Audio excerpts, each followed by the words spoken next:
The Echo choice. The chamber beneath the citadel was older than the veil itself. No torches burned here. The only light came from a suspended sphere of silver energy floating above the stone floor. The sphere pulsed gently, like a second moon trapped underground. AURELION, not a machine, not alive. Something in between. Seraphine stood at the edge of the chamber with her hands clasped tightly in front of her, though the gesture was meaningless. Her heart had not beaten in centuries, but if it had, it would have been pounding hard enough to echo through the stone. Across the room stood Alaric. He looked unchanged. Still the same dark armor, the same quiet posture, the same controlled breathing. But tonight something was different. His eyes. One moment they were Alaric's, focused, calculating, human in their stubborn resolve. The next moment, they belonged to Lucian. Older, sharper. Familiar in a way that hurt. Seraphine forced herself to speak. AURELION says the separation is stable. Her voice sounded distant to her own ears. Alaric nodded once. Yes. The silver sphere pulsed again, as if acknowledging the statement. A second voice came from Alaric's mouth, but the posture changed slightly, the tilt of the head, the cadence of the breath. Lucian. You shouldn't trust it, Lucian said quietly. Seraphine closed her eyes for a moment. That voice. She had heard it last while kneeling in blood on arena sand. I don't, she said. Lucian's eyes softened. Good. The change came again. A blink. Alaric returned. She's not wrong to try, he said. Seraphine looked at him. You're not afraid? Alaric smiled faintly. I've died once already. Lucian laughed softly through him. Twice. Seraphine took a step forward. The sphere brightened slightly, sensing emotional escalation. AURELION says the echo can be separated, she said carefully. Yes, Alaric replied. Lucian spoke again, but only one stayed. Silence spread through the chamber. Lucian closed his eyes briefly. When he opened them again, something peaceful had settled there. Well, he said quietly, that simplifies things. Seraphine shook her head violently. No. Lucian stepped closer. For a moment the body moved like him completely. Lucian's posture, Lucian's calm confidence. You know I would never take a life from you. Seraphine's voice dropped to a whisper. You are not taking anything. Lucian smiled. I am. Alaric's resistance surged suddenly. No. The two presences collided visibly. Alaric staggered slightly. You're not making that decision alone, Alaric said. Lucian answered inside the same breath. You're alive because of me. And I'm still here because of me, Alaric snapped. Seraphine stepped between them. Stop. The command carried the authority of a queen. Both voices fell silent. Seraphine looked at Alaric. Not Lucian. Alaric. If we do this, she said carefully, it will erase him. Alaric nodded. Yes. She swallowed hard. And if we don't, Lucian answered gently, we both fade. Seraphine looked up at the silver sphere. AURELION. The sphere pulsed. Is there truly no third option? The voice that answered was neither male nor female. It sounded like layered echoes. No stable alternative.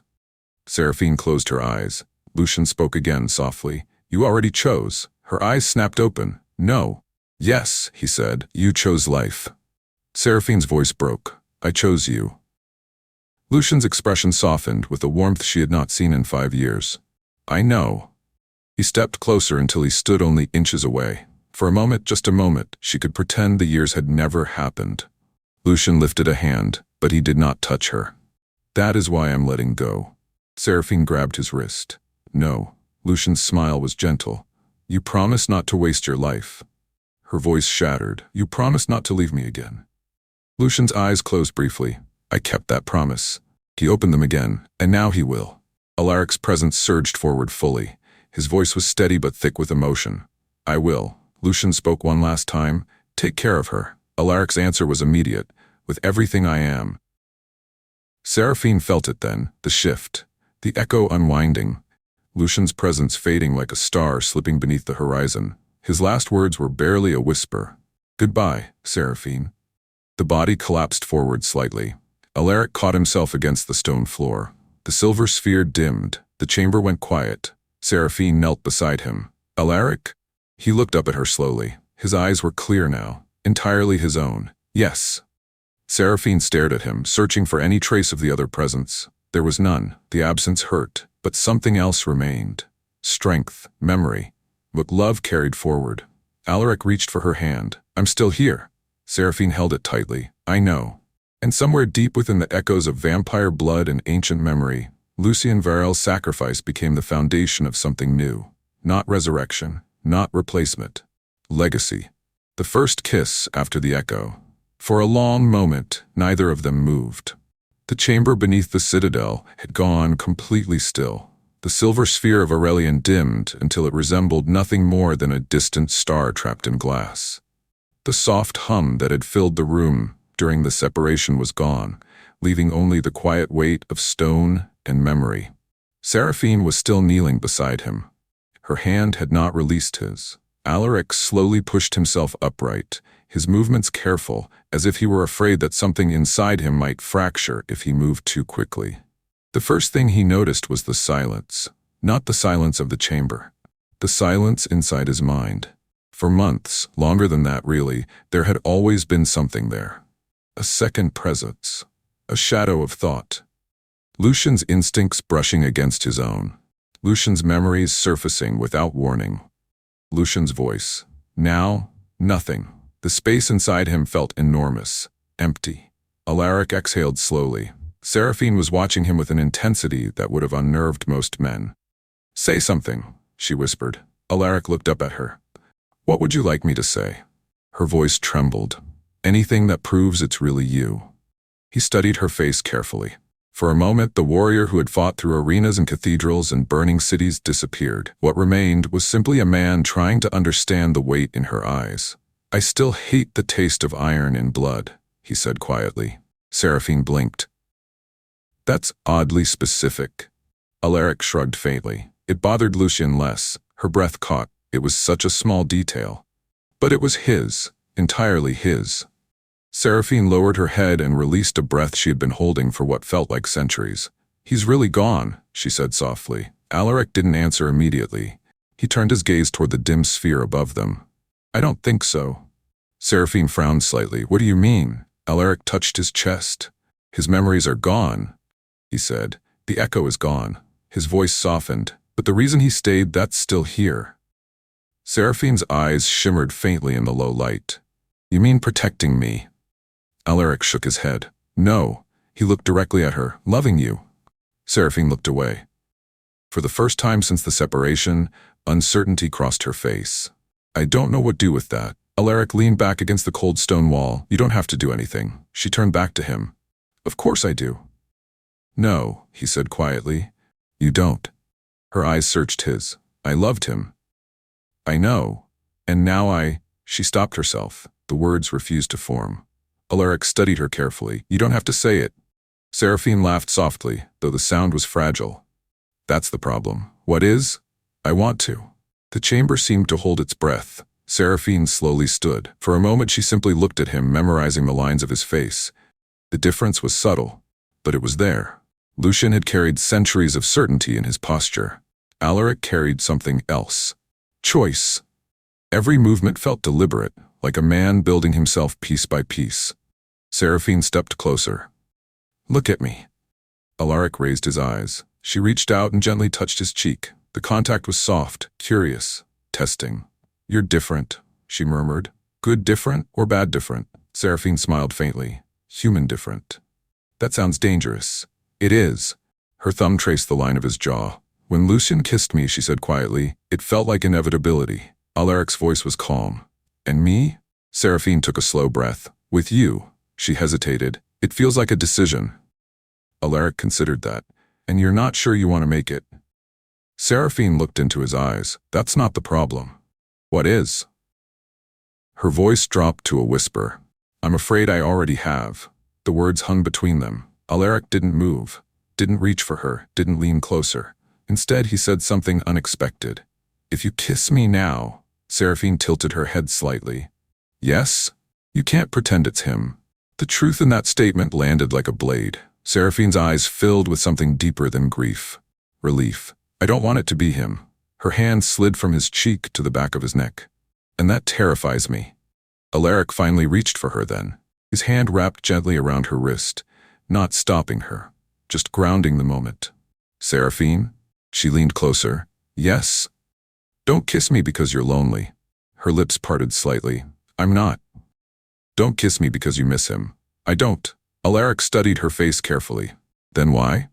Seraphine leaned down until their foreheads touched. Her voice was barely audible.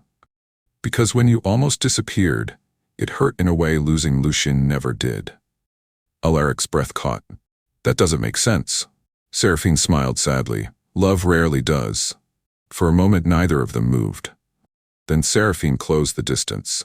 The kiss was nothing like the ones she remembered. Lucian had kissed like a storm, confident, certain, possessive in the way ancient warriors loved. Alaric kissed differently, carefully. As if every second mattered, as if he understood that love was something fragile that could vanish if handled too roughly. Seraphine felt the difference immediately. It wasn't weaker. It was real. She pulled back slowly, her eyes searched his. Well? Alaric asked quietly. Well, what? Did it feel like him? Seraphine shook her head. No. Alaric waited, and her smile grew slowly. It felt like the future. For the first time since the cathedral burned, for the first time since Lucian died. Seraphine laughed, a real laugh. Alaric watched her with quiet wonder. Is that a good sign? She took his hand again. It's the best one. Above them, the dim sphere of AURELION flickered softly, as if recognizing something profound had just occurred. Not the merging of minds, not the evolution of vampire blood. Something far more dangerous. Hope. The daywalkers arrive. The first sign was not fire. It was birds. The ravens that circled Vespera citadel every morning vanished from the sky. Hundreds of them. Gone in a single moment. Seraphine noticed it first. She stood on the eastern balcony overlooking the ancient city below, watching the pale glow of dawn creep across the horizon. Alaric stood beside her, leaning against the stone railing. For once, the morning felt calm. Too calm. Seraphine narrowed her eyes at the empty sky. Something's wrong. Alaric followed her gaze. What do you see? No birds. He frowned slightly. That's unusual. It's never happened before. The silence of the morning felt heavier with every passing second. Then, the ground trembled, not violently, just enough to ripple through the stone beneath their feet. Alaric straightened immediately.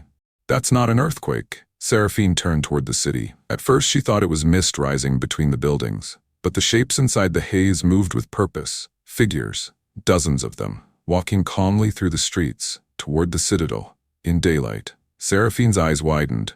No. Alaric stepped forward, his voice turning sharp. Alarm. The citadel bells began to roar.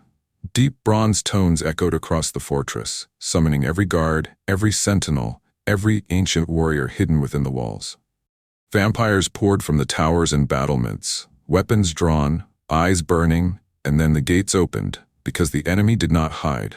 They walked directly through the rising sun. 20 figures approached the citadel steps. None wore armor, none carried visible weapons, but their presence alone made every vampire guard recoil instinctively. They were pale, beautiful, cold. Their eyes glowed faintly with silver light. One of the sentinels whispered in disbelief. They're not burning. Seraphine descended the stairs slowly. Alaric moved with her. The daywalkers stopped 10 paces from the citadel entrance. Their leader stepped forward, a woman, tall, white hair flowing like frost down her back, her voice carried easily across the courtyard. Princess Seraphine. Seraphine's voice answered like steel. You walk boldly into enemy territory. The woman smiled. This is not enemy territory. She gestured to the citadel walls. It is the future. Alaric studied her carefully. Engineered blood. She inclined her head slightly. Correct. Seraphine stepped forward. You serve AURELION. The woman did not deny it. We serve evolution. The sunlight intensified as the sun climbed higher. Not one of the daywalkers flinched. Seraphine felt something unfamiliar twist inside her. Fear, not of their strength, of their possibility. If vampires can walk in daylight, she said slowly, the veil becomes meaningless. The woman smiled. That is the point. The daywalkers behind her spread slightly, forming a perfect semicircle. Not threatening, just inevitable. Alaric stepped forward beside Seraphine. You didn't come here just to prove a point. No, the woman replied, her silver eyes locked onto him. We came for you. The courtyard grew still. Seraphine's voice hardened. He is not yours. The woman's expression remained calm. He belongs to the next stage of our species. Alaric tilted his head slightly. And if I say no? The daywalker leader studied him carefully.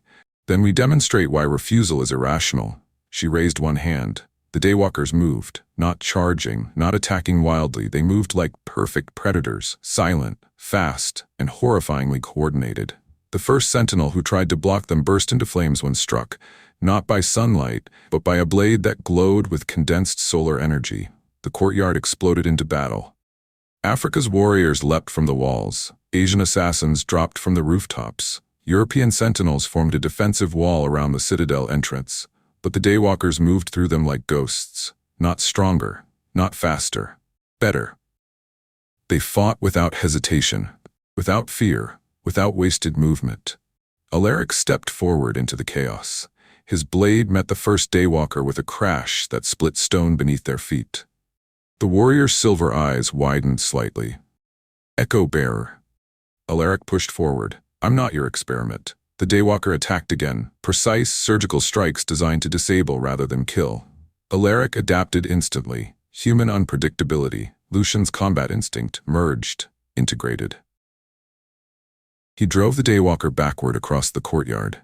Meanwhile, Seraphine faced the leader. The woman moved with calm elegance. You cannot win this war, she said softly. Seraphine's claws flashed. I don't need to win. Their clash cracked the marble floor. Seraphine moved like lightning, centuries of royal combat training unleashed, but the daywalker blocked each strike effortlessly. Not faster, predictive. You see, the woman said. Aurelion learns. Seraphine's eyes burned. Then learn this. She pivoted suddenly, breaking rhythm. Human unpredictability. Alaric's influence. Her strike landed. The daywalker staggered for the first time. Across the courtyard, the battle slowed. The daywalkers were not here to conquer. They were measuring, testing, collecting data. The leader stepped back. Enough. The daywalkers disengaged instantly, every one of them. The courtyard fell silent, except for the groans of wounded warriors. Seraphine's voice cut through the smoke. You attack my home and expect to walk away?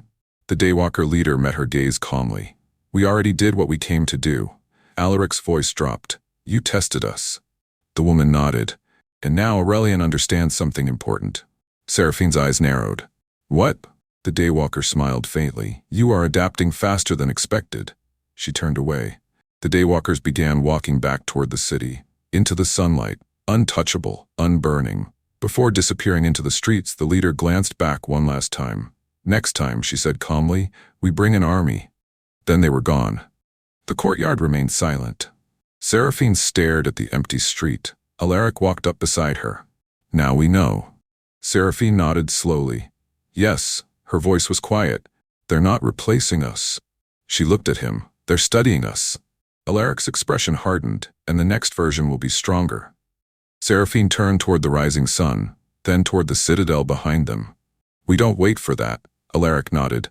No, the war had just changed again.